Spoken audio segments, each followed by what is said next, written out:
ಭಗವದ್ಗೀತೆಯ 9ನೇ ಅಧ್ಯಾಯದಲ್ಲಿ ಒಂದು ಶ್ಲೋಕ ಬರ್ತದೆ. ಇದಂತು ತೇ ಗುಹ್ಯತಮಂ. ಇದು ಸಾಮಾನ್ಯವಾಗಿ ನಾವೆಲ್ಲರೂ ಕೇಳಿರ್ತೀವಿ.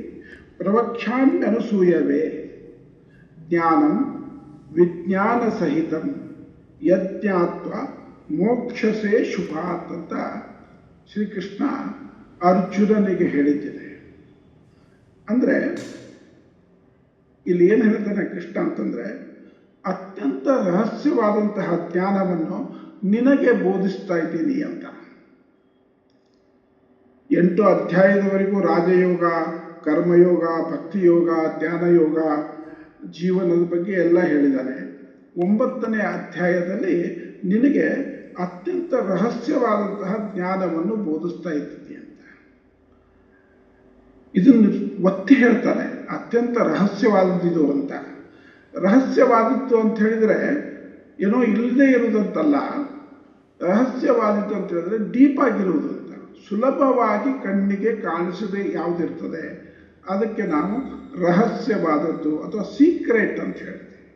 ಸೀಕ್ರೆಟ್ ಅಂದರೆ ಯಾರಿಗೂ ಗೊತ್ತಿಲ್ಲದಂತಲ್ಲ, ಎಲ್ಲರಿಗೂ ಗೊತ್ತಿಲ್ಲದೆ ಇರುವಂಥದ್ದು. ಅಥವಾ ಯಾರು ಒಂದು ವಿಷಯದಲ್ಲಿ ಡೀಪಾಗಿ ಹೋಗುವುದಿಲ್ಲವೋ ಅಂಥವರಿಗೆ ಗೊತ್ತಿಲ್ಲದ್ದು ಅಂತ ಅದರ ಅರ್ಥ ನಾವು ಮಾಡ್ಕೋಬೇಕು. ಇಲ್ಲಿ ಏನು ಹೇಳ್ತಾನೆ ಶ್ರೀಕೃಷ್ಣ ಅರ್ಜುನನಿಗೆ, ಇದಂತು ತೇ ಗುಹ್ಯತಮಂ ಪ್ರವಕ್ಷ್ಯಾಂ ಅನಸೂಯೆ ಅಂತ ಹೇಳಿದರೆ, ಅಸೂಯಾರಹಿತವಾದಂತಹ ನಿನಗೆ ಈ ಕ್ವಾಲಿಫಿಕೇಶನ್ ನೋಡಿ, ಇದು ಕ್ವಾಲಿಫಿಕೇಶನ್. ಅರ್ಜುನನಿಗೆ ಯಾಕೆ ಹೇಳ್ದ, ನನಗೆ ನಿಮಗೆ ಎಲ್ಲರಿಗೂ ಯಾಕೆ ಹೇಳಿಲ್ಲ ಅಂತಂದರೆ, Arjuna is qualified to listen it. ಅಂದರೆ ಅವನು ಜೀವನದ ಸಂಗತಿಗಳ ಬಗ್ಗೆ, ಆಧ್ಯಾತ್ಮಿಕ ಸಂಗತಿಗಳ ಬಗ್ಗೆ ಸೂಕ್ಷ್ಮವಾಗಿ ಚಿಂತಿಸಬಲ್ಲ ಮನುಷ್ಯನಾಗಿ ಪರಿವರ್ತನೆ ಆಗಿದ್ದಾನೆ. 8 ಅಧ್ಯಾಯದ ಶ್ಲೋಕಗಳನ್ನು ಕೇಳಿದ ನಂತರ ಅಸೂಯಾರಹಿತನಾದ ನಿನಗೆ ಈ ಅತ್ಯಂತ ಗುಹ್ಯವಾದ ಅಂದರೆ ಗೌಪ್ಯವಾದ ಅಥವಾ ಸೀಕ್ರೆಟ್ ಜ್ಞಾನವನ್ನು ಹೇಳುತ್ತೇನೆ. ಅದೇನಿದೆ ಅದರಲ್ಲಿ ಅಂತ ಹೇಳಿದರೆ, ಜ್ಞಾನ, ಇಲ್ಲಿ ಜ್ಞಾನಂ ವಿಜ್ಞಾನ ಸಹಿತಂ, ಜ್ಞಾನ ಮತ್ತು ವಿಜ್ಞಾನ ಸಹಿತವಾದಂತಹ ತಿಳುವಳಿಕೆ ಅಂತ. ಜ್ಞಾನ ಅಂತ ಹೇಳಿದರೆ ಶಾಸ್ತ್ರಜ್ಞಾನ, ವಿಜ್ಞಾನ ಅಂತ ಹೇಳಿದರೆ ಅನುಭವಜನ್ಯವಾದಂತಹ ಜ್ಞಾನ. ಈ ಆಧುನಿಕ ಭಾಷೆಯಲ್ಲಿ ನಾವು ಹೇಳಿದರೆ, ಮಾಡರ್ನ್ ಲ್ಯಾಂಗ್ವೇಜಲ್ಲಿ ಥಿಯರಿ ಆ್ಯಂಡ್ ಪ್ರಾಕ್ಟಿಕಲ್ ಅಂತ ಹೇಳ್ತಾರೆ. ಸೊ ಈ ಥಿಯರಿಯನ್ನು ಪ್ರಾಕ್ಟಿಕಲ್ಗೆ ಜ್ಞಾನ ವಿಜ್ಞಾನ ಸಹಿತಂ, ಇದೊಂದು ಭಾಳ ಇಂಪಾರ್ಟೆಂಟು ಕಾನ್ಸೆಪ್ಟು ನಮ್ಮ ಹಿಂದೂ ಫಿಲಾಸಫಿಯಲ್ಲಿ ಮತ್ತು ಆಧ್ಯಾತ್ಮದಲ್ಲಿ. ಅಂದರೆ ಪ್ರಾಕ್ಟಿಕಲ್ ಅಧ್ಯಾತ್ಮ ಅಂತ ಏನು ಹೇಳ್ತೀವಿ, ಅಪ್ಲೈಡ್ ಸ್ಪಿರಿಚುವ್ಯಾಲಿಟಿ ಅಂತ ಹೇಳ್ತೀವಿ, ಅಲ್ಲಿ ಈ ಜ್ಞಾನ ವಿಜ್ಞಾನ ಸಹಿತಂ ಅಂತ ಅನ್ನೋದು ಭಾಳ ಮುಖ್ಯ ಆಗುತ್ತೆ. ವೇದದ ಉದ್ದಕ್ಕೂ ಇದರ ಬಗ್ಗೆ ಚರ್ಚೆ ಬರುತ್ತೆ.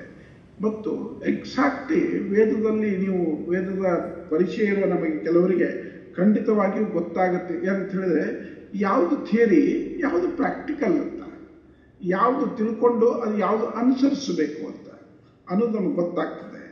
ಈ ಜ್ಞಾನ ವಿಜ್ಞಾನ ಸಹಿತವಾಗಿ ಇರಬೇಕು. ಜ್ಞಾನ ವಿಜ್ಞಾನ ಸಹಿತವಾಗಿರಬೇಕು. ವಿಜ್ಞಾನ ಜ್ಞಾನಪೂರ್ವಕವಾಗಿರಬೇಕು. ಅಂದರೆ ಒಂದು ಸ್ಟ್ರಾಂಗ್ ಥಿಯರಿ ಬೇಸಿಸ್ ಇಲ್ಲದಂತಹ ಪ್ರಾಕ್ಟೀಸ್ ಆಗಲಿ, ಅಥವಾ ಒಂದು ಜಾಳಾಗಿರುವಂತಹ ವಿಚಾರಧಾರೆಯಾಗಿರುವಂತಹ ಒಂದು ಥಿಯರಿ ಆಗಲಿ, ಇವೆರಡೂ ಕೂಡ ಜೀವನದಲ್ಲಿ ಗಟ್ಟಿಯಾಗಿ ನಿಲ್ಲಲ್ಲ. ಪೂರ್ಣ ಜ್ಞಾನ ಇರಬೇಕು. ಆ ಜ್ಞಾನವನ್ನು ಅರಿಸುವುದಕ್ಕೆ ಪೂರ್ಣವಾದಂತಹ ಪ್ರಾಕ್ಟಿಕಲ್ ವೇ ನಮಗೆ ಗೊತ್ತಿರಬೇಕು. ಅದಕ್ಕೋಸ್ಕರ ನಮ್ಮ ಹಿಂದೂ ಧರ್ಮದಲ್ಲಿ ಗುರು ಅನ್ನುವವರಿಗೆ ಬಹಳ ದೊಡ್ಡ ಇಂಪಾರ್ಟೆನ್ಸ್ ಯಾಕಿದೆ ಅಂತ ಹೇಳಿದರೆ, ಅವರು ಈ ಜ್ಞಾನ ಮತ್ತು ವಿಜ್ಞಾನ ಎರಡನ್ನೂ ತಿಳಿದುಕೊಂಡಂಥವ್ರು. ಅವರು ಅನುಭಾವಿಗಳು ಅಂತ ನಾವು ಹೇಳ್ತೀವಿ. ನಮ್ಮ ಹಿಂದೂ ಫಿಲಾಸಫಿಯಲ್ಲಿ ಅನುಭಾವಿಗಳು ಅಂತ ಹೇಳ್ತೀವಿ. ಅನುಭಾವಿಗಳಂತ ಹೇಳಿದ್ರೆ ಅವರಿಗೆ ಥಿಯರಿನೂ ಗೊತ್ತು, ಅದರ ಪ್ರಾಕ್ಟೀಸು ಗೊತ್ತು. ಈ ಥಿಯರಿ ಮತ್ತು ಪ್ರಾಕ್ಟೀಸ್ ಇವುಗಳ ನಡುವೆ ಏನು ಬರ್ತದೆ, ಅಡ್ಡಿ ಆತಂಕಗಳು ಬರ್ತವೆ, ಕ್ಷೋಭೆಗಳು ಬರ್ತವೆ, ಡೌಟ್ಸ್ ಉತ್ಪನ್ನ ಆಗ್ತವೆ. ಇವೆಲ್ಲವನ್ನು ನಿವಾರಿಸುವಂತಹ ಭಾಳ ದೊಡ್ಡ ಜ್ಞಾನದ ಒಂದು ಸಂಗ್ರಹ ಈ ಅನುಭಾವಿಗಳಲ್ಲಿರುತ್ತೆ. ಅನುಭಾವಿಗಳನ್ನು ನಾವು ಗುರುಗಳು ಅಂತ ಕರಿತೀವಿ. ಇಂತಹ ಜ್ಞಾನ ಪಡೆಯುವುದಕ್ಕೆ ನಮ್ಮ ವೇದಶಾಸ್ತ್ರಗಳು ಅನೇಕ ಮಾರ್ಗಗಳನ್ನು ಹೇಳ್ತವೆ. ಅದರಲ್ಲಿ ಮುಖ್ಯವಾದಂತಹ ಮಾರ್ಗಗಳಂತ ಹೇಳಿದರೆ ಶಮ, ದಮ, ತಪಸ್ಸು, ಶೌಚ, ಕಾಂತಿ, ಆರ್ಜವ, ಜ್ಞಾನ, ವಿಜ್ಞಾನ ಮತ್ತು ಕೊನೆಯದಾಗಿ ಅಸ್ತಿತ್ವ ಅಂತ. ಇವೆಲ್ಲದರಿಂದ ಶಮ, ದಮ, ತಪಸ್ಸು, ಶೌಚ, ಕಾಂತಿ ಇವೆಲ್ಲವೂ ವೇಸ್ ಆಫ್ ಗೇನಿಂಗ್ ನಾಲೆಡ್ಜ್ ಅಂತ, ಅಕ್ವೈರಿಂಗ್ ದಿ ನಾಲೆಡ್ಜ್. ಶಮದಿಂದ ನಮಗೊಂದಿಷ್ಟು ನಾಲೆಡ್ಜ್ ಬರುತ್ತೆ, ದಮದಿಂದ ನಮಗೊಂದಿಷ್ಟು ನಾಲೆಡ್ಜ್ ಬರುತ್ತೆ, ಶೌಚದಿಂದ ನಮಗೊಂದಿಷ್ಟು ನಾಲೆಡ್ಜ್ ಬರುತ್ತೆ, ಕಾಂತಿಯಿಂದ ನಮಗೆ ನಾಲೆಡ್ಜ್ ಬರ್ತದೆ, ಆರ್ಜವ ಅಂದರೆ ಇವೆಲ್ಲ ಪಡ್ಕೊಳ್ಳುವಂಥದ್ದು, ಅನುಭವಿಸುವಂಥದ್ದು. ಜೀವನದಲ್ಲಿ ನಮಗೆ ಅನೇಕ ಪಾಠಗಳು ಬರೀ ಪುಸ್ತಕ ಓದೋದ ಮೂಲಕ ಅಥವಾ ಪ್ರವಚನ ಮೂಲಕ ಬರಲ್ಲ, ಅಥವಾ ಕನ್ವಿನ್ಸ್ ಆಗುತ್ತೆ. ನಮಗದು ಕನ್ವಿನ್ಸ್ ಆಗೋದು ಯಾವಾಗ ಅಂತ ಹೇಳಿದರೆ, ನಾವು ಆ ಅನುಭವಕ್ಕೆ ಈಡಾದಾಗ ಅಥವಾ ಆ ಅನುಭವ ನಮಗೆ ಆದಾಗ ನಾವು ಅಂತಹ ಅದು ಪಕ್ಕ, ಅದು ಫರ್ಮ್ ಅಂತ ಹೇಳ್ತೀವಿ ಇಂಗ್ಲೀಷ್ನಲ್ಲಿ, ಅದು ಪಕ್ಕಾ ಜ್ಞಾನ ಆಗುತ್ತೆ. ಅದಕ್ಕೋಸ್ಕರ ವೇದದ ಮಾರ್ಗ ಜ್ಞಾನ ವಿಜ್ಞಾನ ಸಹಿತಂ. ನಮಗೆ ಥೇರಿನೂ ಪರ್ಫೆಕ್ಟ್ ಥೇರಿ ಗೊತ್ತಿರಬೇಕು, ಪರ್ಫೆಕ್ಟ್ ಪ್ರಾಕ್ಟೀಸ್ ಅಥವಾ ನಾವೇನು ಹೇಳ್ತೀವಿ ಅದಕ್ಕೆ ಪ್ರಾಕ್ಟಿಕಲ್ ನಾಲೆಡ್ಜ್ ಅಂತ ಹೇಳ್ತೀವಿ. ಇವೆರಡನ್ನು ಇಟ್ಕೊಂಡು ನಾವು ವೇದದ ಅಧ್ಯಯನವನ್ನು ಮಾಡಿದರೆ ವೇದದ ಸೂತ್ರಗಳು, ಅನೇಕ ವೇದದ ಸೂತ್ರಗಳು, ಅನೇಕ ವೇದದ ಮಾತುಗಳು ನಾವು ಹೇಳ್ತೀವಿ, ಮಂತ್ರಗಳನ್ನು ಹೇಳ್ತೀವಿ. ಈಗ ಅಗ್ನಿಹೋತ್ರ ಮಾಡುವಾಗ ಎಲ್ಲ ಮಂತ್ರಗಳು ಹೇಳ್ತೀವಿ. ಈ ಪ್ರತಿ ಒಂದು ಮಂತ್ರದ ಹಿಂದೆ ಒಬ್ಬ ಋಷಿಯ ಇಡೀ ಜೀವನ ತುಂಬ ಅನುಭವ ಇದೆ. ವೇದದಲ್ಲಿ ನೀವು ನಮ್ಮ ಸುಮಾರು 400-500 ಋಷಿಗಳು ಮತ್ತು ಋಷಿಕೆಯರು ಸಿಗ್ತಾರೆ. ಕೆಲವು ಋಷಿಗಳು ಕೇವಲ 2-3 ಮಂತ್ರ ಕೊಟ್ಟಿದ್ದಾರೆ, ಕೆಲವು ಋಷಿಗಳು ಕೇವಲ 8-10 ಮಂತ್ರಗಳನ್ನು ಕೊಟ್ಟಿದ್ದಾರೆ. ಆದರೆ ಆ ಮಂತ್ರಗಳು, ಆ ಸೂಕ್ತಗಳು ಸಾವಿರ ವರ್ಷಗಳಿಂದ ಬಂದು ಇವತ್ತಿಗೂ ನಮಗೆ ಬೆಳಕು ತೋರಿಸ್ತಾ ಇದ್ದಾರೆ. ಅಂದರೆ ಆ ಮಂತ್ರ ಅಥವಾ ಆ ಸೂಕ್ತ ಅಂದರೆ ಒಂದು ಮಂತ್ರದ ಒಂದು ಗುಚ್ಛ, ಇವು ಅವರ ಇಡೀ ಜೀವನದ ಸಾರ ಆಗಿರ್ತವೆ. ಈಗ 70 ವರ್ಷದ ಒಬ್ಬರು ವೃದ್ಧರು ನಮಗೇನೋ ಒಂದು ಮಾತು ಹೇಳ್ತಾ ಇದ್ದಾರೆ ಅಂತ ಹೇಳಿದ್ರೆ, ಅವರು ಆ ಮಾತಿನ ಹಿಂದೆ ಇರುವಂತಹ ಅನುಭವ ಅಲ್ಲಿ ಕೆಲಸ ಮಾಡ್ತಾರೆ. ಅದೇ ಮಾತನ್ನು ಒಬ್ಬ ಚಿಕ್ಕ ಮಗು ಹೇಳಿದ್ರೆ ನಗ್ದು ಬಿಡ್ತೀವಿ, ಏನೋ ದೊಡ್ಡವ್ರ ಥರ ಮಾತಾಡ್ತೀವಿ, ಅದಂದ್ರೆ ನಿನಗೆ ಇನ್ನೂ ಅನುಭವ ಆಗಿಲ್ಲ ಅಂತ ಅರ್ಥ. ಹಾಗೆ ನಾವು ಈ ಜಗತ್ತನ್ನು ಅರ್ಥ ಮಾಡ್ಕೊಳ್ಬೇಕಾದ್ದೇ ವೇದ. ನಾವೆಲ್ಲ ತಿಳ್ಕೊಂಡಿದ್ದೀವಿ, ವೇದ ಅನ್ನೋದು ಬಂದಿರೋದೇ ವಿದ್ ಧಾತುವಿನಿಂದ. ವಿದ್ ಅಂದರೆ ತಿಳಿದುಕೊಳ್ಳೋದು, ಜ್ಞಾನವನ್ನು ಸಂಪಾದನೆ ಮಾಡುವಂಥದ್ದು, ಜ್ಞಾನವನ್ನು ಸಂಗ್ರಹ ಮಾಡುವಂಥದ್ದು. ವಿದ್ ಅಂದರೆ ತಿಳ್ಕೊಳ್ಳೋದು.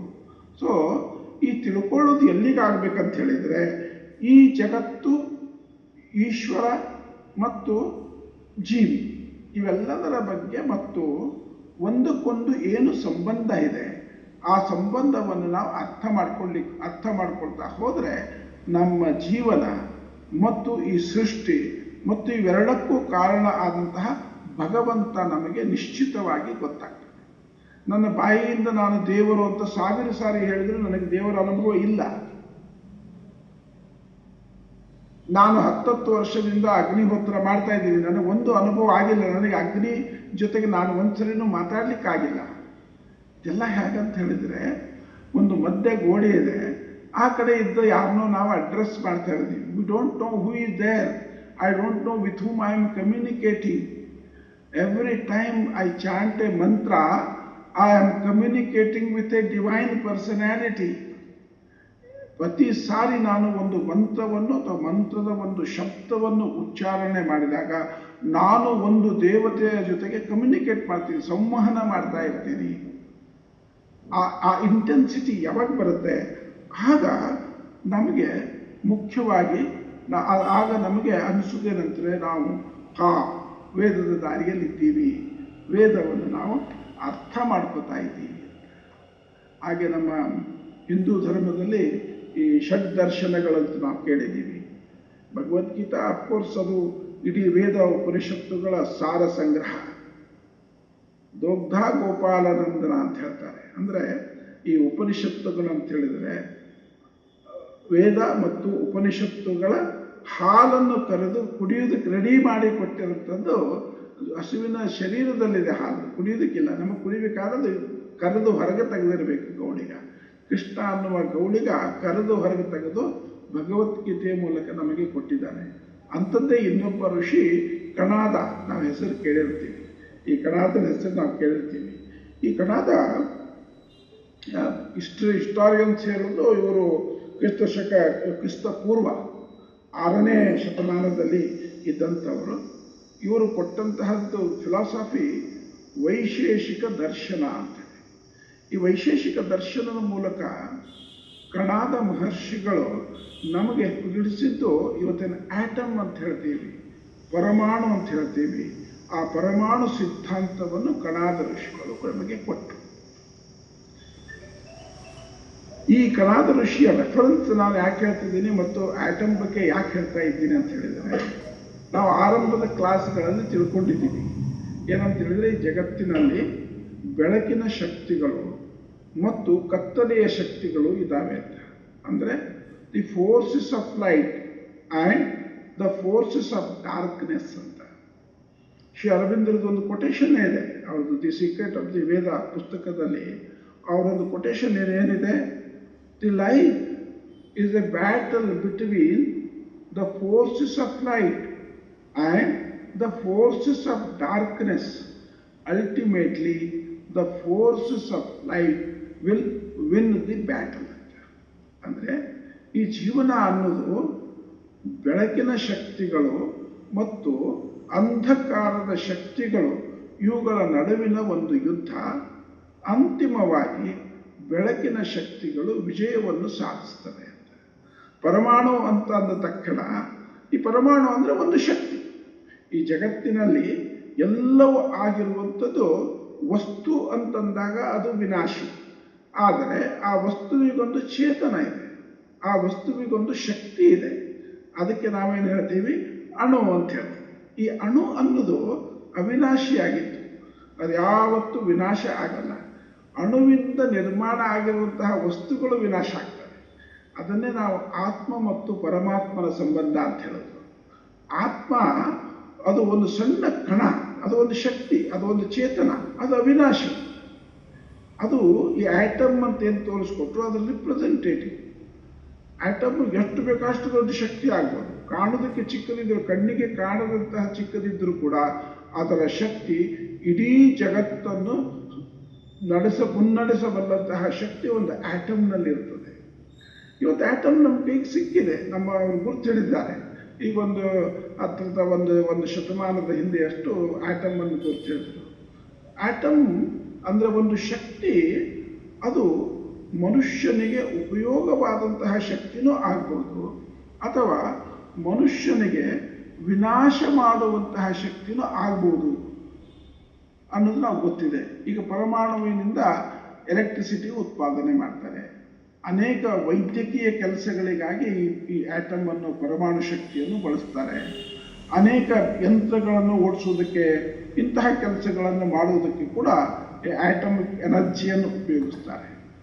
At the same time the same atomic energy ಇದು ದುಷ್ಟರ ಕೈಗೆ, ದುರುಳರ ಕೈಗೆ, ಸ್ವಾರ್ಥಿಗಳಿಗೆ ಸಿಕ್ಕರೆ ಇಡೀ ಮನುಕುಲವನ್ನು ನಾಶ ಮಾಡ್ತದೆ. ಶಕ್ತಿ ಒಂದೇ, ಆದರೆ ಅದನ್ನು ಯಾರು ಬಳಸ್ತಾ ಇದ್ದಾರೆ ಅನ್ನೋದು ಬಹಳ ಮುಖ್ಯವಾದ. ಈ ಯಾರು ಬಳಸ್ತಾರಲ್ಲ ಅದನ್ನೇ ದಿ ಫೋರ್ಸಸ್ ಆಫ್ ಡಾರ್ಕ್ನೆಸ್ ಅಂತ ಹೇಳಿದ್ರು. ವೇದದಲ್ಲಿ ಕತ್ತಲೆಯ ಶಕ್ತಿಗಳು ಅಂತ ಹೇಳಿದ್ದು ಇಂಥವುಗೆ. ಹಾಗಾಗಿ ವೇದಗಳು ನಮಗೆ ಬಹಳ ವಿಶಿಷ್ಟವಾಗಿ ಸಿಕ್ಕಂಥ, ಬಹುಶಃ ಮನುಕುಲದಲ್ಲಿ ವೇದಗಳಂತಹ ಗ್ರಂಥಗಳು ಅಥವಾ ವೇದದಂತಹ ಸಾಹಿತ್ಯ ಇನ್ನೆಲ್ಲಿಯೂ ಸಿಗಲ್ಲ. ಅಲ್ಲೇನು ಹೇಳ್ತು, ಎಲ್ಲರೂ ಸಮಾನರು, ಯಾರೂ ಹಿಂದಿಲ್ಲ, ಯಾರೂ ಮುಂದಿಲ್ಲ, ಯಾರೂ ಮೇಲಲ್ಲ, ಯಾರೂ ಕೀಳಲ್ಲ, ಎಲ್ಲರೂ ಕೂಡ ಸಮಾನರು. ಅಮೃತಸ್ಯ ಪುತ್ರ ಅಂತ ಸಾರಾಸಗಟಾಗಿ ಏನು ಹೇಳ್ಬಿಡ್ತು ವೇದ, ಅಮೃತಸ್ಯ ಪುತ್ರ, ವಯಂ ಅಮೃತಸ್ಯ ಪುತ್ರ, ನಾವೆಲ್ಲರೂ ಕೂಡ ಅಮೃತದ ಪುತ್ರರು. ನಾವು ಮೃತರಾಗ್ತೀವ ಅಥವಾ ನಾವು ಸತ್ತು ಮಣ್ಣಾಗಿ ಸೇರ್ತೀವ ಅಥವಾ ಈ ಚೈತನ್ಯವನ್ನು ಬೆಳಗಿಸುವಂತಹ ಕೆಲಸವನ್ನು ಮಾಡ್ತೀವ ಅನ್ನೋದು ನಮ್ಮ ಜೀವನದ ಥೇರಿ ಮತ್ತು ಪ್ರಾಕ್ಟೀಸ್, ಇದರ ಮೇಲೆ ಅವಲಂಬನೆ ಆಗಿರ್ತದೆ. ಈ ಆಧುನಿಕ ಕಾಲದ ಅಲ್ಲಿ ಇವೆಲ್ಲ ಈ ವಿಜ್ಞಾನ, ಟೆಕ್ನಾಲಜಿ, ಸೈನ್ಸು, ಟೆಕ್ನಾಲಜಿ ಎಲ್ಲ ಬಹಳ ಮುಂದುವರೆದಿದೆ ಅಂತ ಹೇಳ್ತೀವಿ ನಾವು. ಈ ಮುಂದುವರೆದಿದ್ದು ಏನೋ ಸರಿ, ಆಲ್ ರೈಟ್, ಮುಂದುವರೆದಿದೆ, ಮುಂದುವರಿಬೇಕಾದದ್ದು. ಯಾಕಂದರೆ ಇವೆಲ್ಲದರ ಹಿಂದೆ ಇರುವಂಥದ್ದು ಮನುಷ್ಯನ ಸೃಜನ ಶಕ್ತಿಯ ದ್ಯೋತಕ. ಮನುಷ್ಯನಲ್ಲಿ ಒಂದು ಕ್ರಿಯೇಟಿವ್ ಪವರ್ ಅಂತಿದೆ. ದಿಸ್ ಕ್ರಿಯೇಷನ್, ಒಂದು ಕ್ರಿಯೇಷನ್ ಜಗತ್ತಿಗೆ ಒಂದಿಷ್ಟು ಕೊಟ್ಟಿದ್ದಾನೆ ಭಗವಂತ. ಆ ಶಕ್ತಿ ಈ ಪುರುಷ ಪ್ರಕೃತಿಯಾಗಿ ವಿಕಾಸ ಆಗಿಬಿಟ್ಟು ಶಕ್ತಿ ಕೊಟ್ಟಿದ್ದಾನೆ. ಬಟ್ ಅದರೊಳಗಿರೋ ನಾವೆಲ್ಲರೂ ಕೂಡ ನಮ್ಮೊಳಗೆ ಇನ್ನೊಂದು ಕ್ರಿಯೇಟಿವ್ ಪವರ್ ಇದೆ. ನಾವು ಆ ದೇವರು ಅಥವಾ ಮೂಲ ಶಕ್ತಿಯ ರಿಪ್ರೆಸೆಂಟೇಟಿವ್ ಅಂದರೆ ನಮಗೂ ಒಂದು ಶಕ್ತಿ ಇದೆ, ನಾವು ಕೂಡ ಮತ್ತೆ ಕ್ರಿಯೇಟ್ ಮಾಡ್ತೀವಿ. ಸೊ ಅದು ಮನುಷ್ಯರಿಗಿರುವಂತಹ ಬಹಳ ಮುಖ್ಯವಾದಂತಹ ಒಂದು ಕ್ವಾಲಿಟಿ ಭಗವಂತ ದಯಪಾಲಿಸಿದ್ದು. ಇದನ್ನೆಲ್ಲ ಇಟ್ಕೊಂಡು ಬಿಟ್ಟು ನಾವೇನು ಮಾಡಬೇಕು? ವೇದಗಳೇನು ಹೇಳ್ತವೆ? ನೀನು ಸಜ್ಜನನಾಗು, ನೀನು ಎಲ್ಲರ ಜೊತೆಗೆ ಬಾಳು, ನೀನು ಸ್ವಾರ್ಥಿ ಆಗಬೇಡ, ನಿನಗೇನು ಹಿಡಿಸುವುದಿಲ್ವೋ, ನಿನಗೇನು ಸರಿ ಅನಿಸೋದಿಲ್ವೋ ಅದು ಯಾರಿಗೂ ಮಾಡಬೇಡ. ಎಲ್ಲ ವಿಷಯಗಳನ್ನು ವೇದದಲ್ಲಿ ಹೇಳ್ತಾರೆ. ಹಿಂದೆ ಒಂದ್ಸರಿ ನಾವು ಚರ್ಚೆ ಮಾಡುವಾಗ ನಾನು ಹೇಳಿದ್ದೆ, ಜಗತ್ತಿನಲ್ಲಿ ಏನೆಲ್ಲ ವೇದದಲ್ಲಿ ಏನಿದೆ ಅಂತ ಯಾರಾದರೂ ಪ್ರಶ್ನೆ ಕೇಳಿದರೆ, ಜಗತ್ತಿನಲ್ಲಿ ಯಾವ್ಯಾವುದೆಲ್ಲ ಒಳ್ಳೆಯದಂತ ನಾವು ಲೇಬಲ್ ಹಚ್ಚಿದ್ದೀವಿ ಅದೆಲ್ಲದರ ಸಾರವೇ ವೇದ ಅಂತ ನಾನು ನಿಮಗೊಂದು ಸಾರಿ ಹೇಳಿದ್ದೆ. ಬಟ್ ದುರದೃಷ್ಟವಶಾತ್ ಏನಾಗಿದೆ, ಇಂತಹ ಅದ್ಭುತವಾದಂತಹ ಸಾಹಿತ್ಯ, ಇಂತಹ ಒಂದು ಅದ್ಭುತವಾದಂತಹ ವೇದ ಸಾಹಿತ್ಯ ನಮ್ಮ ಕೈಯಲ್ಲಿದ್ದರೂ ಕೂಡ ನಾವು ಇದನ್ನು ಮರೆತು ಬಿಟ್ಟಿದ್ದೀವಿ, ನಾವು ಇದನ್ನು ಉಪೇಕ್ಷೆ ಮಾಡಿದ್ದೀವಿ. ಹಾಗಾಗಿ ಏನಾಗಿದೆ, ಈಗೆಲ್ಲ ನಾವೇನು ಹೇಳ್ತಿದ್ದೀವಿ, ಭಾರತ ಮತ್ತೆ ವಿಶ್ವಗುರು ಆಗಬೇಕು ಅದರ ಅರ್ಥ ಅದು ಈಗ ವಿಶ್ವಗುರು ಸ್ಥಾನದಿಂದ ಇಳಿದಿದೆ, ಅಥವಾ ಈಗ ಅದಕ್ಕೆ ವಿಶ್ವಗುರು ಸ್ಥಾನ ಇಲ್ಲ. ಹಾಗಾಗಿ ಶ್ರೀಧರ್ಜಿ ಇರ್ಬೋದು, ಅನೇಕ ಈ ಥರದ ಸಮಾಜಮುಖಿ ಕೆಲಸ ಮಾಡುವಂಥವ್ರು ಪುನಃ ಈ ಅಗ್ನಿಹೋತ್ರವನ್ನು ರಿವೈವ್ ಮಾಡಬೇಕು. ವೇದ ಪ್ರಣೀತವಾದಂತಹ ಜ್ಞಾನವನ್ನು ನಾವು ಪಡೆದುಕೊಳ್ಬೇಕು. ಅದನ್ನು ನಾವು ಪ್ರಾಕ್ಟೀಸ್ ಮಾಡಿ ಅದನ್ನು ಮನುಕುಲಕ್ಕೆ ತಿಳಿಸುವಂತಹ ಕಾರ್ಯವನ್ನು ನಾವು ಮಾಡಬೇಕು ಅಂತ ಅನೇಕ ಜನರು ಈ ಕಾರ್ಯದಲ್ಲಿ ನಿರತರಾಗಿದ್ದಾರೆ. ಹಾಗಾಗಿ ನಾವು ಈ ಅಧ್ಯಯನವನ್ನು ಮಾಡ್ತಾ ಇದ್ದೀವಿ. ವೇದದ ಜೊತೆಗೆ ನಾವು ಇನ್ನೂ ಅನೇಕ ಸಂಗತಿಗಳನ್ನು ಅದರ ಜೊತೆಗೆ ಸೇರಿ ಅಧ್ಯಯನ ಮಾಡಿದರೆ ನಮಗೆ ಹೆಚ್ಚು ಈ ವೇದದ ಪ್ರಾಕ್ಟಿಕಲ್ ಅಂಶ ನಮಗೆ ಹೆಚ್ಚು ತಿಳಿಯುತ್ತೆ. ಅಂಥದ್ರಲ್ಲಿ ವೇದಗಳ ನಂತರ ಬರುವಂಥದ್ದು ಬ್ರಾಹ್ಮಣ, ಬ್ರಾಹ್ಮಣ ನಂತರ ಬರುವಂಥದ್ದು ಆರಣ್ಯಕ, ಆರಣ್ಯದಿಂದ ಕೊನೆಗೆ ಬರುವಂಥದ್ದು ಉಪನಿಷತ್ತುಗಳು. ವೇದದಲ್ಲಿರುವಂತಹ ಜ್ಞಾನ ಪ್ರತ್ಯಕ್ಷವಾದಂತಹ ಜ್ಞಾನ, ನೇರವಾದಂತಹ ಜ್ಞಾನ. ನನ್ನೊಳಗೆ ಒಂದು ಬಲವಾದಂತಹ ಅಭೀಪ್ಸೆ ಅಥವಾ ತೀವ್ರವಾದಂತಹ ಆಕಾಂಕ್ಷೆ ಹುಟ್ಟಿಕೊಂಡ್ರೆ ನಾನು ಅಲ್ಲಿ ಭಗವಂತನನ್ನು ಅನುಭವಿಸಬಹುದು. ಉಪನಿಷತ್ತುಗಳಿಗೆ ಬಂದರೆ ಅಲ್ಲಿ ಜ್ಞಾನಕ್ಕೆ ಬಹಳ ಮುಖ್ಯವಾದಂಥದ್ದು, ಚರ್ಚೆಗೆ ಬಹಳ ಮುಖ್ಯವಾದಂತಹ ಸ್ಥಾನ ಇರ್ತದೆ. ಅಲ್ಲಿ ಅಂತಹ ವೇದ ಏನು ಹೇಳೋದು, ಅಂತಹ ಉಪನಿಷತ್ತು ಕೂಡ ಓಂಕಾರ ಉಪಾಸನೆ ಮಾಡು, ನಾದವೇ ದೇವರು. ಈ ಜಗತ್ತೆಲ್ಲ ಸೃಷ್ಟಿಯಾಗಿರುವುದು ನಾದದಿಂದ. ಆದ್ದರಿಂದ ಮನುಷ್ಯರು ವಿವೇಕಿಗಳಾಗಬೇಕಾದ್ರೆ, ಸತ್ಯವನ್ನು ಅರ್ಥ ಮಾಡ್ಕೋಬೇಕು ಅಂತಿದ್ರೆ ಅವರು ಈ ಓಂಕಾರ ಉಪಾಸನೆಯನ್ನು ಮಾಡಬೇಕು. ಆಗ ನಾವು ದೇವರ ಹಾದಿಯಲ್ಲಿ, ದೇವ ಪಥದಲ್ಲಿ ಅಥವಾ ಆಧ್ಯಾತ್ಮಿಕ ಪಥದಲ್ಲಿ ಮುಂದೆ ನಡೀತೀವಿ ಅಂತ ಹೇಳ್ತಾರೆ. ಕಠೋಪನಿಷತ್ತಿನಲ್ಲಿ ಒಂದು ಮಂತ್ರ ಬರ್ತದೆ, ಇಹ ಚೇದಶ ಕೋಬ್ಧುಂ ಪ್ರಾಕ್ ಶರೀರಸ್ಯ ವಿಶ್ವಸಃ ತತಃ ಸರ್ಗೇಶು ಲೋಕೇಶು ಶರೀರತ್ವಾಯ ಕಲ್ಪತೆ. ಅಂದರೆ ಇದರ ಸಾರಾಂಶ ಏನಂತಂದರೆ, ಈ ಶರೀರ ಅಂತೇನಿದೆ, ಈ ಜನ್ಮ ಅಂತೇನಿದೆ, ಇದು ಕೊನೆ ಆಗುವ ಮುಂಚೆ, ಈ ಶರೀರ ಪತನ ಆಗುವ ಮುಂಚೆ ನೀನು ಸತ್ಯದ ಅರ್ಥವನ್ನು ಮಾಡಿಕೋ ಅಂತ. ಅಂದರೆ ಇಲ್ಲಿ ಈ ಮಂತ್ರದ ಮೂಲಕ ಋಷಿಗಳು ನಮಗೆ ನಮ್ಮ ಸಾಧನೆ ಇಂಟೆನ್ಸಿವ್ ಆಗಬೇಕು. ಅದು ಬರೀ ಮೇಲ್ಸ್ತರದಲ್ಲಿ ಇರಬಾರ್ದು. ನಮಗೆ ಬೆಳಿಗ್ಗೆ ತಕ್ಷಣ ದೇವರು ನೆನಪಾಗ್ತಾರೆ, ಆಮೇಲೆ ದತ್ತು ಹೋಗ್ತದೆ ನಮ್ಮ ಕೆಲಸ ಕಾರ್ಯ ಬಂಧು ಬಳಗ ಸಂಸಾರ ಅದನ್ನು ಮುಳುಗ್ಬಿಟ್ಟು ದೇವರನ್ನು ನಾವು ಮರ್ತೇ ಬಿಡ್ತೀವಿ. ಹಾಗಾಗಬಾರ್ದು. ಮನುಷ್ಯ ನೀನು ಏನೇನು ಮಾಡ್ತೀವಿ ಎಲ್ಲ ಮಾಡು. ನೀನು ಸಂಗೀತ ಮಾಡು, ಪೇಂಟಿಂಗ್ ಮಾಡು, ಅಡಿಗೆ ಮಾಡು, ಊಟ ಮಾಡು, ಅಧ್ಯಯನ ಮಾಡು, ಏನು ಬೇಕೆಲ್ಲ ಮಾಡು. ಆದರೆ ಅದರಲ್ಲಿ ಭಗವಂತನ ಜೊತೆಗೆ ನೀನು ಕನೆಕ್ಷನ್ ಇಟ್ಕೊಂಡು ಮಾಡು. ಭಗವಂತನನ್ನು ಮರಿಬೇಡ. ಎಲ್ಲಿ ಸೌಂದರ್ಯ ಕಾಣಿಸ್ತಾನೆ, ಕಳೆದ ಸಾರಿ ಈ ಬಗ್ಗೆ ವಿವರಿಸಿದೆ. ಸತ್ಯ ಮತ್ತು ಸೌಂದರ್ಯ ಅಂತ ಏನು ಹೇಳ್ತೀವಿ, ಎಲ್ಲಿ ನಿಮಗೆ ಸತ್ಯ ಕಾಣ್ತದೆ, ಎಲ್ಲಿ ಸೌಂದರ್ಯ ಕಾಣ್ತದೆ, ಅಲ್ಲೆಲ್ಲವೂ ಭಗವಂತನ ಸನ್ನಿಧಾನ ಇದೆ ಅನ್ನೋದು ನಮಗೆ ಅನಿಸ್ಬೇಕು. ಯಾವಾಗ ಅನಿಸಲ್ವೋ, ಯಾವಾಗ ಖಾಲಿ ಖಾಲಿ ಅಂತ ಅನಿಸುತ್ತೋ, ಅಥವಾ ಯಾವಾಗ ಇದೆಲ್ಲ ನಾನು ಮಾಡಿದ್ದು, ನನ್ನಿಂದಾಗ ಆಗಿದ್ದು ಅಂತ ಅನ್ನಿಸ್ಲಿಕ್ಕೆ ಶುರು ಆಗ್ತೋ, ಆಗ ನಾವು ಭಗವಂತನಿಂದ ಅಷ್ಟು ಮಟ್ಟಿಗೆ ದೂರದಲ್ಲಿ ಇದ್ದೀವಿ ಅಂತ ನಮಗೆ ಅರ್ಥ ಆಗ್ತದೆ. ಹಾಗೆ ವೇದಗಳಲ್ಲಿ ಈ ಪ್ರಕೃತಿಯಲ್ಲಿರುವಂಥ ಎಲ್ಲ ವಸ್ತುಗಳು ಎಲ್ಲೆಲ್ಲಿ ಮನುಷ್ಯ ಉಪಯೋಗ ಆಗಿದ್ದಾವೆ ಅದೆಲ್ಲ ದೇವರ ಸ್ವರೂಪ ಅಂತ ಹೇಳ್ತಾ ಹೋಗಿದ್ದಾರೆ. ಬಹಳ ಮುಖ್ಯವಾಗಿ ಜಲ ಅಥವಾ ನದಿಗಳ ಬಗ್ಗೆ ನಮ್ಮ ವೇದಗಳು ಎಷ್ಟು ವರ್ಣನೆ ಮಾಡ್ತವೆ ಅಂತ ಹೇಳಿದರೆ ನಾವು ಇದ್ದಲ್ಲೇ ಕೈ ಮುಗಿಬೇಕು ಅಂತ. ಮತ್ತು ಅದರ ಬಗ್ಗೆ ಎಷ್ಟು ಪವಿತ್ರವಾದಂತಹ ಭಾವನೆಯನ್ನು ಬೆಳೆಸ್ಕೋಬೇಕು ಅಂತ ನಮ್ಮ ಋಷಿಗಳು ವೇದದ ತುಂಬ ಹೇಳಿದ್ದಾರೆ. ಋಗ್ವೇದದ 10ನೇ ಮಂಡಲದಲ್ಲಿ ಒಂದು ಮಂತ್ರದ ಮೂಲಕ ಹೇಳ್ತಾರೆ ಋಷಿಗಳು, ಏನು, ಇಮಮ್ಮೆ ಗಂಗೆ ಯಮುನೆ ಸರಸ್ವತಿ ಶುತುತ್ರಿ ಸ್ತೋಮಂ ಸುಜತಾ ಪರುಷ್ಣ್ಯ ಅಸಿಕ್ನ ಮರುದ್ವೈಧೇ ವಿತಸ್ತಯ ಅರ್ಜಿಕಿಯೇ ಶೂನ್ಯ ಸುಶೋಮಯ ಅಂತ ಹೇಳ್ತಾರೆ. 10ನೇ ಮಂಡಲದ 75ನೇ ಸೂಕ್ತದ 5ನೇ ಮಂತ್ರ ಇದು. ಇಲ್ಲಿ ಗಂಗೆ, ಯಮುನೆ, ಸರಸ್ವತಿ, ಶುತುದ್ರಿ, ಪರುಷ್ಣಿ, ಅಸಿಕ್ನಿಯಿಂದ ಒಣಗೂಡಿದಂತಹ ಸಪ್ತ ನದಿಗಳನ್ನು ನಾವು ಎಷ್ಟು ಪವಿತ್ರ ಭಾವನೆಯನ್ನು ನೋಡ್ತೀವಿ ಅಂತ ಹೇಳಿದೆ. ಇವೆಲ್ಲವೂ ನಮಗೆ ಪ್ರಾತಸ್ಮರಣೀಯವಾಗಿದೆ. ಇವತ್ತು ಅಫ್ಕೋರ್ಸ್ ಸರಸ್ವತಿ ನದಿ ಗುಪ್ತಗಾಮಿನಿಯಾಗಿದೆ. ಅದು ಇತ್ತು ಅಂತ ಹೇಳಿ ಅದು ಇದೆ ಅಂತ ಅನ್ನೋದು ಪ್ರೂವ್ ಆಗಿದೆ ಕೂಡ, ಅದು ಗುಪ್ತಗಾಮಿನಿಯಾಗಿದೆ. ನದಿಗಳನ್ನು ಎಷ್ಟು ಪವಿತ್ರ ನೋಡೋದಕ್ಕೆ ಇನ್ನೊಂದೇನು ಹೇಳ್ತಾರೆ ವೇದದಲ್ಲಿ, ಪರೋಪಕಾರಾಯ ವಹಂತಿ ನದ್ಯ ಪರೋಪಕಾರಾಯ ಫಲಂತಿ ವೃಕ್ಷಾಹ ಅಂತ ಹೇಳಿ, ಈ ನದಿಗಳು ಹರಿಯುವುದೇ ಪರೋಪಕಾರಕ್ಕೆ. ಅವುಗಳಿಗೆ ಏನೂ ಆಗಬೇಕಾದಿಲ್ಲ, ಸ್ವಾರ್ಥ ಏನೂ ಇಲ್ಲ. ಅದು ಎಲ್ಲಿ ಹುಟ್ಟುತ್ತದೋ, ಎಲ್ಲಿ ಸಮುದ್ರ ಸೇರ್ತದೋ ಆ ಮಧ್ಯೆ ಬದುಕುವಂಥ ಎಲ್ಲರಿಗೂ ಉಪಕಾರ ಮಾಡುವಂಥದ್ದೇ, ಸಹಾಯ ಮಾಡುವಂಥದ್ದೇ ನದಿಯ ಗುರಿ. ಅದಕ್ಕೆ ಅದರದೇ ಆದಂತಹ ಪರ್ಸನಲ್ ಅಜೆಂಡಾ ಏನೂ ಇಲ್ಲ. ಅದೇ ರೀತಿ ವೃಕ್ಷಗಳ ಬಗ್ಗೆ ಹೇಳ್ತಾರೆ, ಪರೋಪಕಾರಾಯ ವೃಕ್ಷಂ ಫಲಂ. ಅಂದರೆ ವೃಕ್ಷಗಳು ಫಲ ಕೊಡುವುದೇ ಪರೋಪಕಾರಕ್ಕೆ. ಅವುಗಳಿಗೆ ಏನೂ ಆಗಬೇಕಾಗಿದ್ದಿಲ್ಲ.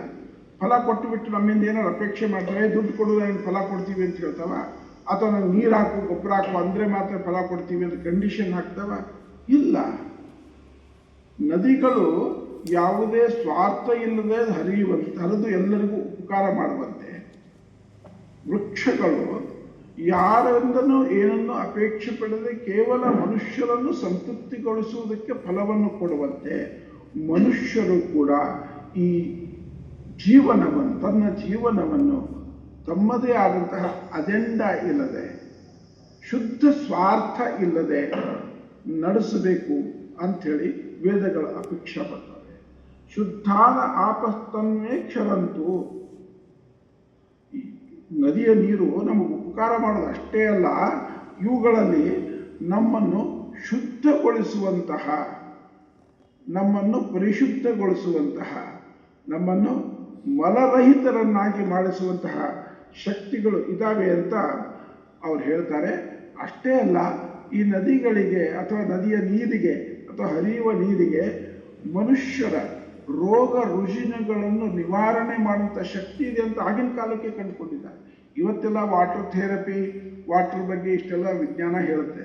ಆದರೆ ನಮ್ಮ ಋಷಿಮುನಿಗಳು ತಮ್ಮ ಅಂತರ್ಜ್ಞಾನದಿಂದ ತಿಳಿದುಕೊಂಡಿದ್ದೇನೆಂದರೆ, ಮನುಷ್ಯನಿಗೆ ಅತ್ಯಂತ ಹತ್ತಿರವಾದಂತಹ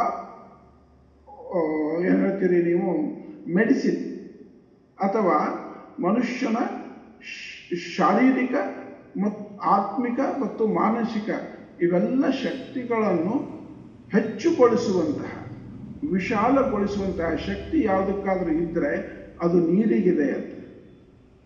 ನೀರು ಅಂತ ಹೇಳಿದರೆ ವೇದದಲ್ಲಿ ಆಪಹ ಅಂತ ಹೇಳ್ತಾರೆ. ನೀರು ಅಂತ ಹೇಳಿದರೆ ವೇದದಲ್ಲಿ ಅದು they stand for dynamic energy, ಕ್ರಿಯಾಶೀಲ ಶಕ್ತಿಗೆ. ಏನು ಹೇಳ್ತಾರೆ ಋಷಿಗಳು ಅಥರ್ವ ವೇದದಲ್ಲಿ? ಸಿಂಧು ಪತ್ನಿ ಸಿಂಧು ರಾಜ್ಞಿ ಸರ್ವ ಯಾ ನದ್ಯಸ್ಥನ ದತ್ತ ನಸ್ತಸ್ಯ ಭೇಷಜಂ ತೇ ನಾವು ಪುನಜಾಮಹೈ. ಭೇಷಜಂ ಅಂತ ಹೇಳ್ತು. ಏನು ಪ್ರಾರ್ಥನೆ ಮಾಡ್ತಾರೆ ಋಷಿಗಳು ಈ ಮಂತ್ರದ ಮೂಲಕ? ನದಿಗಳೇ, ನೀವು ನಮಗೆ ರೋಗ ಪರಿಹಾರಿಯಾದ ಔಷಧೀಯ ಸತ್ವವುಳ್ಳ ಜಲವನ್ನು ನೀಡಿದ್ದೀರಿ ಅಂತ. ಆದ್ದರಿಂದ ನಾವು ಆರೋಗ್ಯಶೀಲರಾಗಿ ಈ ಜಲಧಾರೆಗಳಲ್ಲಿ ಆನಂದ ಪಡುತ್ತೇವೆ. ತೇನಾವೋ ಪುನಜಾಮಹೈ. ಇಂತಹ ನೀರನ್ನು ಬಿಡದೆ ನಾವು ಎಲ್ಲರೂ ಮಲಿನ ಮಾಡ್ತಾ ಇದ್ದೀವಿ. ಹಾಗೆ ವೇದಗಳು ಎಲ್ಲವನ್ನು ಭಗವಂತ ಅಥವಾ ಆ ಮಹಾಪುರುಷ ಏನು ಸೃಷ್ಟಿ ಮಾಡಿದ್ದಾನೆ ಅದೆಲ್ಲದರಲ್ಲೂ ಭಗವಂತನ ಸ್ವರೂಪವನ್ನು ಕಂಡುಕೊಂಡಿದ್ದಾರೆ. ನಾವು ಮನುಷ್ಯರು ಇವತ್ತು ಆ ಭಗವಂತನನ್ನೇ ಮಲಿನಗೊಳಿಸ್ತಾ ಇದ್ದೀವಿ. ಗಿಡಗಳನ್ನು ಕಡಿದು ಹಾಕ್ತಾ ಇದ್ದೀವಿ, ನದಿಯ ನೀರನ್ನು ಮಲಿನಗೊಳಿಸ್ತಾ ಇದ್ದೀವಿ. ನಮ್ಮ ಆಕಾಶ ಅಂತ ಏನು ಹೇಳ್ತೀವಿ, ಎಲ್ಲಿ ದೇವತೆಗಳು ನಮಗೆ ಕಾಣಬಲ್ಲರೋ ಅಂತಹ ಆಕಾಶವನ್ನು ನಾವು ಎಲ್ಲ ವಿಷಯುಕ್ತ ವಸ್ತುಗಳಿಂದ ತುಂಬಿಡ್ತಾ ಇದ್ದೀವಿ. ಹಾಗೆ ವೇದದ ವಿದ್ಯಾರ್ಥಿಗಳಾಗಿ, ವೇದವನ್ನು ಪಾಲಿಸುವವರಾಗಿ, ವೇದವನ್ನು ಪ್ರಾಕ್ಟೀಸ್ ಮಾಡುವವರಾಗಿ ನಾವೆಲ್ಲರೂ ಗಮನಿಸಬೇಕಾದ್ದೇನೆಂದರೆ, ಈ ಜಗತ್ತಿನ ಎಲ್ಲವೂ ದೇವರೇ. ದೇವರು ಅಥವಾ ಶಕ್ತಿ ಇಲ್ಲದಂಥದ್ದು ಯಾವುದೂ ಇಲ್ಲ. ಆದ್ದರಿಂದ ಎಲ್ಲದಕ್ಕೂ ನಾವು ವ್ಯಾಲ್ಯೂ ಕೊಡಬೇಕು. ಎಲ್ಲವನ್ನು ನಾವು ಆದರದಿಂದ, ಪ್ರೀತಿಯಿಂದ, ಭಕ್ತಿಯಿಂದ ಮತ್ತು ಶ್ರದ್ಧೆಯಿಂದ ನೋಡಬೇಕು ಅನ್ನೋದನ್ನು ನಾವು ತಿಳ್ಕೊಳ್ಬೇಕು ಅಂಥೇಳಿ ಈ ವೇದದ ಸಂದೇಶ ನಮಗೆ ಕೊಡ್ತದೆ. ವೇದಗಳು ತುಂಬ ವಿಷಯಗಳ ಬಗ್ಗೆ ತುಂಬ ವಿಷಯಗಳನ್ನು ಮಾತಾಡ್ತವೆ. ಮತ್ತು ವೇದಗಳು ನಮಗೆ ಏನು ಹೇಳ್ತೀವಿ ನಾವು, ಫೌಂಡೇಶನಲ್ ವರ್ಕ್ ನಮಗೆ ಕೊಡ್ತವೆ. ಫೌಂಡೇಶನಲ್ ಅಂತ ಹೇಳಿದ್ರೆ ಆಧಾರಭೂತವಂಥದ್ದು.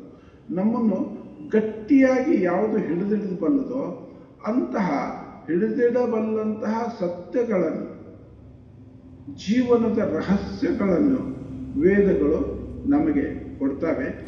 ಅದನ್ನು ನಮಗೆ ಹುಡುಕುವ ಶಕ್ತಿ ಅಥವಾ ಹುಡುಕುವ ಕಣ್ಣು ನಮ್ಮದಾಗಿರುತ್ತೆ. ನಮ್ಮ ಕಣ್ಣೇ ಕುರುಡಾಗಿದ್ದರೆ ಜಗತ್ತಿನ ಏನನ್ನೂ ನಮಗೆ ನೋಡಲಿಕ್ಕಾಗಲ್ಲ. ಜಗತ್ತಿನಲ್ಲಿ ವರ್ಣಗಳಿದ್ದಾವೆ, ಅಂದರೆ ಬಣ್ಣಗಳಿದ್ದಾವೆ, ಬೆಳಕು ಇದೆ, ನಾನಾ ನಮೂನೆಯ ಸೌಂದರ್ಯ ಇದೆ, ಗಿಡಗಳಿದೆ, ಮರಗಳಿದೆ, ಎಲ್ಲವೂ ಇದೆ ಜಗತ್ತಿನಲ್ಲಿ. ಆದರೆ ನನ್ನ ಕಣ್ಣೇ ಕುರುಡಾಗಿದ್ದರೆ ಅವ್ಯಾವುದೂ ನನಗಿಲ್ಲ. ಹಾಗೆ ಇವತ್ತು ಯಾರಾದರೂ ವೇದದಲ್ಲಿ ಏನಿದೆ ಅಂತ ಪ್ರಶ್ನೆ ಕೇಳಿದರೆ, ವೇದದಲ್ಲಿ ಏನಿಲ್ಲ ಅಂತ ಪ್ರಶ್ನೆ ಕೇಳುವಂತಹ ಇದು ನಮಗೆ ಅವಕಾಶ ನಮಗಿದೆ. ಆದ್ದರಿಂದ ವೇದದಲ್ಲಿ ಎಲ್ಲವೂ ಇದೆ. ನಾವು ಶ್ರದ್ಧೆಯಿಂದ ಕಲಿಬೇಕು. ಮಂತ್ರವನ್ನು ಹೇಳ್ತೀನಿ ಅಂತ ಹೇಳಿದರೆ ನನಗೆ ಆ ಕ್ಷಣದಲ್ಲಿ ಮಂತ್ರವನ್ನು ಹೇಳುವುದು ಬಿಟ್ಟು ಇನ್ಯಾವುದರ ಕಡೆಗೂ ಗಮನ ಇಲ್ಲ. ಆ ಕ್ಷಣದಲ್ಲಿ ನಮಗೆ ಮಂತ್ರದಲ್ಲಿ ಏನು ದೇವರಿದ್ದಾರೆ, ಮಂತ್ರವನ್ನು ಋಷಿಗಳು ಹೇಳ್ತಾರೆ ಅದು ದೇವತೆಗಳ ಶರೀರ ಅಂತ. ಅಂದರೆ ನಾವು ಆ ದೇವತೆಗಳ ಶರೀರದ ಜೊತೆಗೆ ಸಂಪರ್ಕದಲ್ಲಿದ್ದೀವಿ.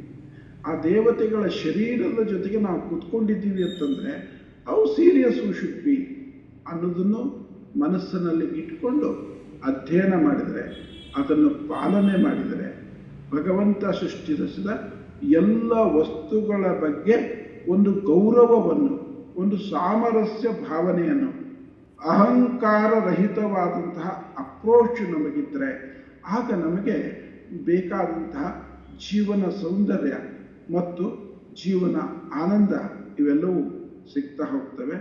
ಅದು ಭಗವಂತ ನಮಗೆ ಯಾವಾಗಲೂ ದಯಪಾಲಿಸಲಿ ಅಂಥೇಳಿ ಆ ಭಗವಂತನಿಗೆ, ಆ ಭಗವಂತನ ಶಕ್ತಿಯನ್ನು ನಮಗೆ ಪರಿಚಯಿಸಿದಂತಹ ಋಷಿಗಳಿಗೆ ನನ್ನ ನಮನವನ್ನು ಮಾಡ್ತಾ, ಇದರಲ್ಲಿ ವೇದದಲ್ಲಿ ಆಸಕ್ತಿಯನ್ನು ತಳೆದು ನಾವೆಲ್ಲರೂ ಇಷ್ಟೊತ್ತಾದರೂ ಕನಿಷ್ಠ ವೇದವನ್ನು ಅರ್ಥ ಮಾಡಿಕೊಳ್ಳುವುದಕ್ಕೆ ಪ್ರಯತ್ನ ಪಡ್ತಾ ಇದ್ದೀವಿ. ನಿಮಗೂ ಕೂಡ ನನ್ನ ವಂದನೆಗಳನ್ನು ಹೇಳ್ತಾ ಇವತ್ತಿನ ಈ ಮಾತನ್ನು ಮುಗಿಸ್ತೀನಿ. ಮತ್ತೊಮ್ಮೆ ನಿಮ್ಮೆಲ್ಲರಿಗೂ ನಮಸ್ಕಾರ.